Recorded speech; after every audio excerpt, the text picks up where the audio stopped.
Ladies and gentlemen, I remember the moment I crossed that invisible finish line. The moment the numbers in my bank account rolled over to 7 digits. I sat in my car outside the bank, hands trembling on the steering wheel. And you know what I felt? Relief. A fleeting rush of adrenaline. But somewhere beneath that, there was this unsettling emptiness, like I had just won a race only to realize I had no idea where the finish line was supposed to take me. It's funny how we spend years climbing the mountain, chasing every rung of the ladder, hoping the higher we go, the more satisfied we'll feel. We imagine that when we finally have enough, whether it's enough money, enough success, enough recognition, it'll all make sense. We think that somehow, when we've arrived, everything will fall into place and we'll feel whole. But when I sat there, staring at the balance, that's when I realized I was standing at the peak of a mountain, but it didn't look like I had imagined it. It wasn't what I thought it would be. There's a certain myth we all buy into, the myth that success is defined by what we have, by the zeros in our bank account, the houses we derive, or the accolades we collect. And we tell ourselves that once we get those things, we'll finally feel fulfilled. But that's the lie we tell ourselves to keep moving forward.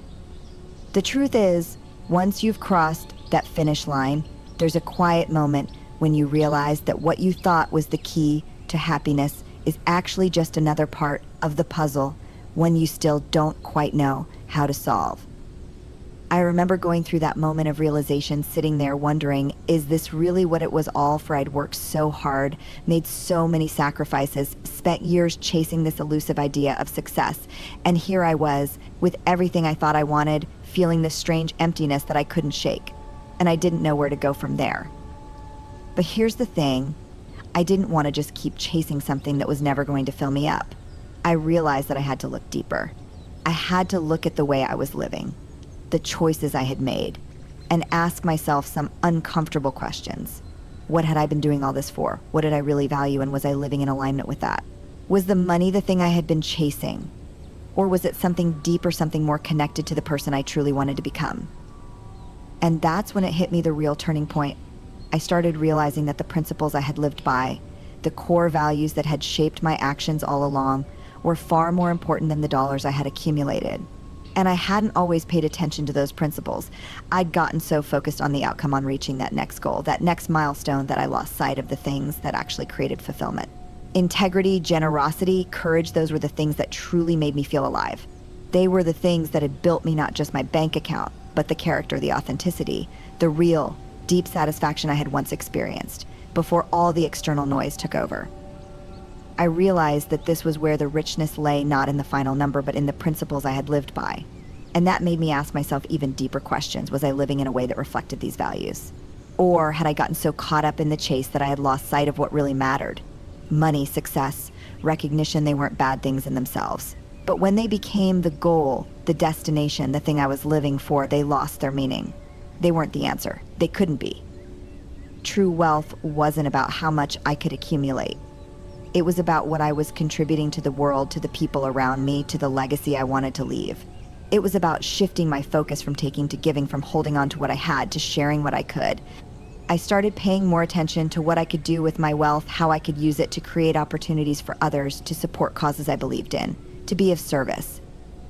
The more I embraced this new way of thinking, the more I realized that true wealth is not just about what we possess, but what we contribute, how we lift others up, and how we use our resources to make a difference. That's when I found real joy in what I had. It wasn't the material possessions, it was the freedom to be generous, to give back, to invest in people instead of things. The more I gave, the more fulfilled I felt, not just financially, but in every other way. When you redefine what wealth really means, when you stop measuring it by what you own, or how much you make, you begin to see that abundance is not about taking, but about giving. And I think that's where the magic lies. The magic is not in getting more, it's in understanding that we have enough to share, and when we do, that's when we begin to feel truly rich. I want to challenge all of you to think differently about wealth and success. It's so easy to get caught up in the external race, in the shiny objects and fleeting moments of achievement. But I want you to ask yourself, what is it that you're really building? What is the legacy you want to leave behind? Is it built on things, or is it built on something deeper, something more meaningful? When I think about the journey that led to real wealth, I realize that the financial success I achieved wasn't the result of an incredible business strategy or a perfect plan. Those things certainly played their part, but the foundation of everything I've accomplished comes down to something far more fundamental: principles. And I don't mean principles in the abstract or in some academic sense. I mean real, lived principles, values that guided my decisions, shaped my actions, and ultimately determined the path I followed. One of the first and most crucial principles I embraced was integrity. It seems simple enough, doesn't it? Do the right thing, even when no one is looking. But the truth is, when you're caught up in the rush of building something, it's easy to take shortcuts. It's easy to justify small compromises here and there, especially when the stakes are high. But when I look back at the key moments in my career, it was always the times I chose to do the right thing, even when it wasn't the easy or most profitable choice, that ended up paying the greatest dividends. At one point, I had the opportunity to make a decision that would have been financially lucrative, but it would have hurt a long-term relationship I valued deeply. I remember struggling with it, wondering if I could just look the other way and make it work for me. But something inside me said, this isn't who I am, and when I made the choice to act with integrity, to honor that relationship above the quick gain, it paid off in ways I couldn't have predicted. Not just financially, but in terms of trust, loyalty, and respect. Integrity became the bedrock upon which everything else was built. Then there's generosity. Now, I know a lot of people hear generosity and think of giving money away, and that's a part of it, but generosity goes much deeper than that. Generosity is about how you show up in the world, not just with your resources, but with your time, your attention, your compassion. When I started to approach my wealth from a place of abundance, I realized that the more I gave, the more I received. And I don't mean just in terms of money, though that was part of it. What I really mean is that I began to receive a different kind of wealth, the wealth of connection, of human experience, of seeing the impact of my actions on others. For years, I had been building my success around a mindset of scarcity, thinking that if I didn't hold on tightly to everything I had, it would slip away. But as soon as I started living with an open heart, embracing generosity in all its forms, I realized that generosity wasn't a loss, it was a gain. Giving freely, whether it was a financial donation, my time mentoring someone, or simply offering a listening ear, became the richest part of my life. I felt more aligned with my true self, more connected to the world, and more at peace with the idea of wealth. Generosity became the mirror through which I could see my own growth, not in terms of how much I had, but in how much I was willing to give. But the principle that perhaps shaped me the most was courage. Courage isn't just about taking bold risks in business or in money.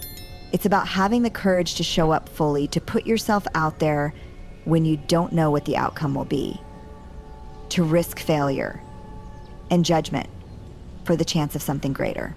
The courage to be vulnerable, to fail, to learn, to grow. When I first stepped into leadership, I was terrified. I worried about failing, about letting people down, about making mistakes that would cost me everything. And there were moments when I did fail, times when I stumbled, when my decisions didn't work out, when I had to pick myself up and start over again. But I learned that courage isn't about never failing, it's about continuing to move forward even when you do. I remember a specific instance early in my career when I had the chance to take on a major project. It was a huge opportunity, but it was also a huge risk. I was so afraid of making the wrong decision, of losing everything I'd worked for. But in the end, I chose courage. I jumped in, not because I was sure I would succeed, but because I was willing to learn and grow through the process. It wasn't the easiest or safest choice, but it was the right one for me at that moment, and it opened doors I never imagined. As I reflect on these principles, integrity, generosity, and courage, I realize they are the true wealth I've built. These are the things that have sustained me, that have given me a sense of purpose, that have allowed me to continue growing. They've guided me through challenges and failures, helping me stay grounded and focused on what really matters. Without these principles, everything else would be hollow. Success, wealth, recognition, they'd all be empty without the foundation that integrity, generosity, and courage have given me. And the thing is, these principles don't just apply to financial success, they apply to every area of life. Whether in business, relationships, or personal growth, these values shape who we are and how we show up in the world. It's easy to get distracted by external measures of success, the accolades, the titles, the bank account balances, but what I've learned is that these things are fleeting. The things that matter, the things that truly create lasting success, are the principles we live by, the values we embody, and the relationships we build along the way. I'll never forget sitting in my kitchen, surrounded by everything I thought I wanted: the dream home, the luxury car parked outside, the exclusive events I was invited to. On paper, it all seemed perfect. It was everything I had worked for. But as I sat there in the stillness of that moment, I realized something that shook me to my core. I felt completely lost. It wasn't a sudden realization. It wasn't a dramatic, life-altering event. It was quieter than that. It was the weight of something that had been building up for a while, something that I hadn't been able to admit to myself until that very moment. I had spent so much time chasing this external vision of success, this idea of what it meant to be successful, that I had lost sight of who I really was. And for the first time in a long while, I couldn't ignore it any longer. There I was, in the middle of everything I thought I wanted, and instead of feeling content, I felt empty. I was living in a house that looked like a dream, driving cars that screamed success, and yet I was quietly questioning the very meaning of it all. What had I been working toward? What was the point of all this? Was success supposed to feel like this? I had achieved what most people considered to be the pinnacle of success, and yet I had never felt more disconnected from myself. The more I accumulated, the more I realized how little it satisfied me on a deeper level. The more I had, the less I seemed to understand about what I truly wanted out of life. It's strange, isn't it? We're told that if we just reach a certain point, if we just get to the top of that mountain, everything will make sense. And maybe for a moment we believe it. But the reality is, when you get to that point, you might find that the view isn't what you expected.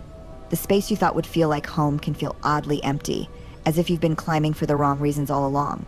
And in that moment, you are forced to confront something you weren't prepared for, the question of who you really are beyond the accolades and the possessions. Who are you when you strip away the external markers of success? For me, that was the beginning of something deeply uncomfortable, something I didn't want to face. I realized that my entire sense of self had been so tied to what I owned, to what I had achieved, that I didn't know who I was without it. I had built a version of myself based on external validation. I had let my accomplishments define me, and in doing so, I had lost touch with the parts of me that truly mattered. It was as if the things I had accumulated had built a wall around my true self. A wall I hadn't even noticed until it became impossible to ignore. And I wasn't the only one in this place. I know there are so many others who have been there too, caught in the trap of success without fulfillment. I had to face the fact that my identity had become entangled with what I did and what I owned rather than who I was, and as much as I didn't want to admit it, that discomfort, the emptiness I was feeling was actually the gift I needed. It forced me to pause, to reflect, and to ask myself the hard questions that I had been too afraid to ask before. What was I really chasing? Was it success, or was it validation? Was it money, or was it meaning? And here's the thing, it wasn't that I didn't appreciate what I had built. I did. But I had allowed myself to become so focused on the external markers of success that I forgot the importance of the internal growth that had gotten me to that point in the first place. I had lost sight of the deeper purpose that had driven me from the very beginning. In my pursuit of what I thought was success, I had neglected to nurture my own sense of meaning and fulfillment. The external things I had accumulated couldn't replace the internal peace I had been seeking all along. In that moment, I knew I had to redefine what success really meant to me. I had to shift my focus from achieving more to understanding why I wanted to achieve in the first place. I had to connect with the deeper reasons behind my work, my decisions, and my actions. And I knew that meant I had to step into vulnerability, even if it was uncomfortable, even if it made me question everything I thought I knew. Vulnerability wasn't a weakness. It was the key to rediscovering my true self. I had to confront the uncomfortable truth that what I had been chasing was never going to give me the fulfillment I was seeking. Only by looking inward could I find the peace I had been searching for all along. It wasn't easy. It didn't happen overnight. But slowly, I began to peel back the layers and uncover what really mattered. I started to understand that true success wasn't about the things I had acquired. It wasn't about proving myself to the world. It was about living with purpose, about connecting with the people I loved, and about creating something meaningful that would outlast me. And that meant letting go of the need for external validation. It meant embracing the discomfort, sitting with the uncertainty, and trusting that I could find my way forward by connecting with what truly mattered, not just to the world around me, but to my own heart. In the quiet, in the stillness, I began to reconnect with the values that had always been within me: integrity, generosity, courage. I remembered why I started. I remembered what it felt like to make decisions from a place of purpose, not just profit. And I realized that success, true success, was not about what I had, but about who I was becoming along the way. The more I began to redefine what wealth meant to me, the more I started to realize that true richness wasn't about how much I could accumulate. It wasn't about the stuff, the cars, or even the titles. It was something far deeper, something more profound, what I was contributing, not just in terms of dollars, but in terms of time, energy, and impact. This shift in perspective didn't come overnight, but it was so transformative when it did. I began to understand that wealth isn't measured in what we hold on to, it's measured in what we're willing to give away. It was a simple, yet powerful realization. True wealth lies in our ability to contribute to something greater than ourselves. It's not just about building our own empire, it's about how we use the resources we have, whether that's money, time, influence, or knowledge, to make the world around us better. I started to look at my wealth as something I could use to lift others up, to make a meaningful impact, and to create something lasting that wasn't defined by me, but by what I left behind. It was about understanding that the legacy I wanted to leave was built through my actions, my generosity, and my commitment to something bigger than myself. The more I embraced this mindset, the more I realized that giving wasn't just a moral or ethical choice. It was a way of life that made me feel richer than I ever had before. It's easy to think that giving is a sacrifice, that it's something we do only when we have excess. But what I found, through both small and large acts of generosity, was that giving actually made me feel more abundant. I wasn't giving from a place of scarcity, I was giving from a place of abundance, an abundance that came from understanding that there's more than enough to go around. When we give, we don't lose what we give. Instead, we make room for even more to come into our lives, whether it's in the form of new opportunities, deeper relationships, or a sense of personal fulfillment that nothing else can provide. But giving didn't just mean charity, it also meant investing in people, in relationships, and in experiences. I began to pour time into my community, into the people who were part of my life, whether they were family, friends, or colleagues. I started to prioritize what mattered most: connection, relationships, and shared purpose. There's a richness in those moments, in those deep bonds that I had been overlooking while I was so focused on what I could accumulate. I started to see the richness in the shared laughter over dinner with friends, in mentoring someone and watching them grow, in being there for a loved one when they needed me. That was where the real wealth lay, not in the things I could buy, but in the impact I had on others and the ways in which I could help others succeed. I remember a moment when a friend of mine was going through a difficult time, struggling with their own version of success. They had reached a level of financial achievement, but were feeling isolated and disconnected, much like I had felt in the past.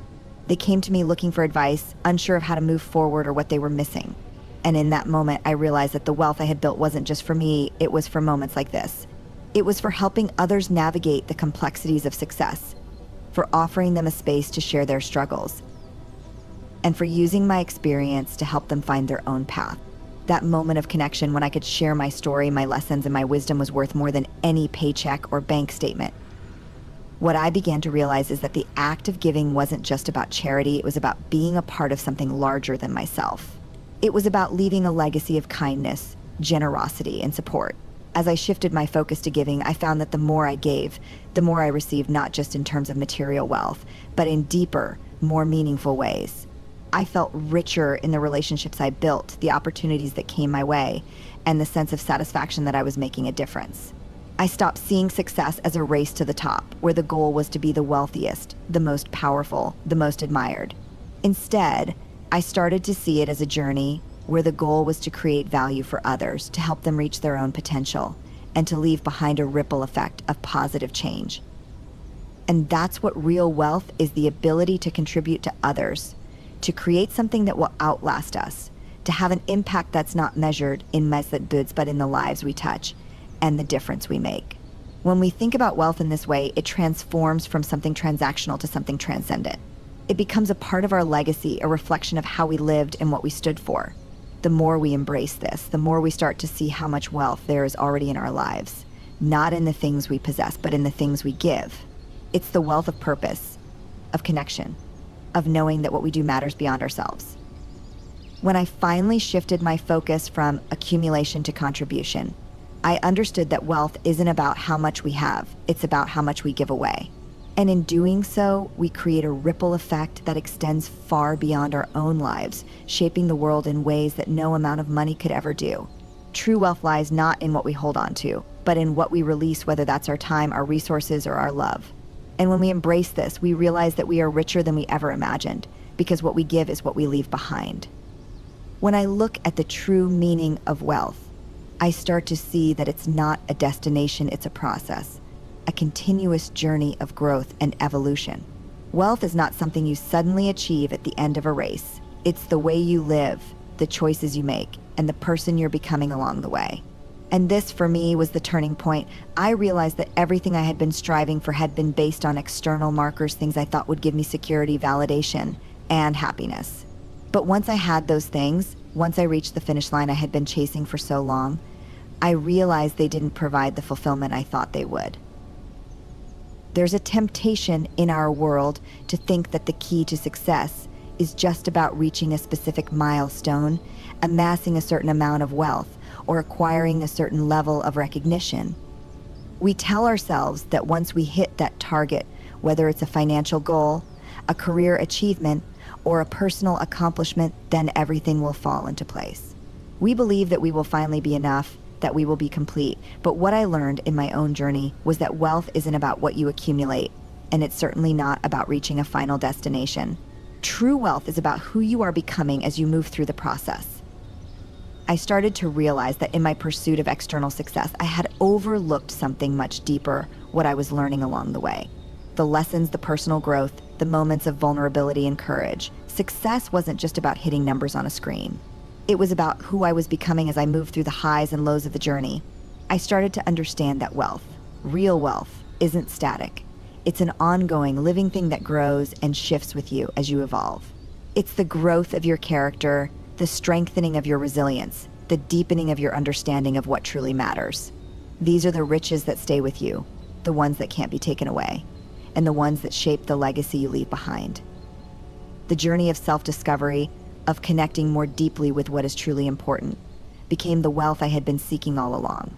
I stopped focusing so much on external success, on getting more, on proving myself, and instead started focusing on how I could grow, learn, and contribute in ways that truly mattered. It's in those moments, those quiet moments of reflection, those hard decisions when you choose integrity over convenience, courage over comfort, that true wealth is created. It's in the willingness to grow through discomfort, to challenge yourself, to embrace vulnerability, to let go of the things that no longer serve you, and to continually strive to be a better version of yourself. I began to see that the external world will always shift. Things change, markets fluctuate, people come and go, and no amount of material wealth can guarantee that things will stay the same. But the internal growth, the development of your character and your capacity for love, connection, and impact, that's the real foundation. And the more I focused on developing this internal wealth, the more the external world began to reflect it. I didn't need to chase external markers of success anymore, because the internal transformation was enough. It gave me a sense of fulfillment that no material possession ever could. As I embraced this journey of self-growth, I started to see that wealth wasn't a prize at the end of the race. It was in the very act of running the race itself. It was in the daily decisions, the small steps, the moments of connection with others, the ability to rise after failure, and the strength to keep going despite the obstacles. It was in the commitment to becoming a better person, a more compassionate leader, a more generous soul. This was where the true wealth lay within myself and in how I showed up for the world. I remember one moment when I truly understood this shift. I was at a crossroads, facing a tough decision in my business. There was an opportunity that could bring in a significant financial gain, but it would require compromising some of my values, my integrity. I could have taken the easy route, secured the deal, and added more to my bank account. But in that moment, I realized that true wealth wasn't in the dollars I could make or the deals I could close. True wealth was in making choices that aligned with who I wanted to become, not just who I was at that moment. Choosing to stay true to my values, even when it wasn't the easiest path, gave me a sense of wealth I had never experienced before. The peace of mind that came with knowing I was staying true to myself, the pride I felt in living with integrity, was worth more than any paycheck or business deal. I realized that wealth isn't about getting to the top of the mountain. It's about how you climb it, what you learn, and who you become along the way. It's in the way you handle the setbacks, the way you show up for others, and the way you continue to evolve into a better version of yourself every day. And in that process of growth, I discovered a deeper truth about wealth. It's not a fixed goal or a one-time achievement. It's an ever-changing journey, one that's shaped by the choices you make, the principles you live by, and the growth you embrace. The external world may come and go, but the internal wealth you build will stay with you forever. True wealth isn't found in what you have, it's found in who you become and how you show up in the world. It's found in your capacity to grow, to evolve, and to make a difference. It's found in the person you are becoming, not just in the things you're accumulating.